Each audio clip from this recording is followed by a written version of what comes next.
What's up mga kalapatid at mga kalapawin? Makapagpauwi lang tayo ng ibon ay win na tayo. Eto nga pala yung Terminator natin tsaka yung Taiwan bird natin. Ayun, pisa na rin yung itlog nila mga kalapawin. Ready na talaga tayo para sa second batch ng ating pag-gift bird. Marami tayong ipamimigay talaga nito. Panigurado mga second week ng June malalaki na to mga kalapawin. Yung sa Morris Goron at saka yung sa Vandenbroek natin medyo malaki na yun. Pwede na yun. Hihintay lang din nating lumaki to.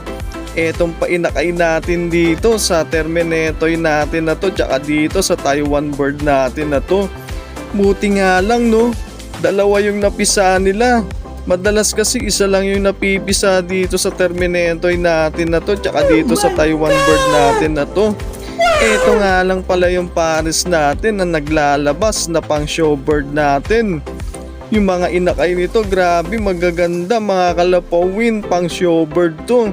Saan na nga lang maganda yung ilalabas na kulay nito pang Taiwan bird natin tsaka itong Terminator natin na to mga kalapawin Sana pang showbird ulit natin to.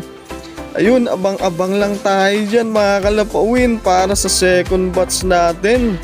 At eto nga pala mga kalapawin eto na yung painakay natin para sa Saudi bird natin at para dito sa Vandenbroek natin. Eto sila mga kalapawin.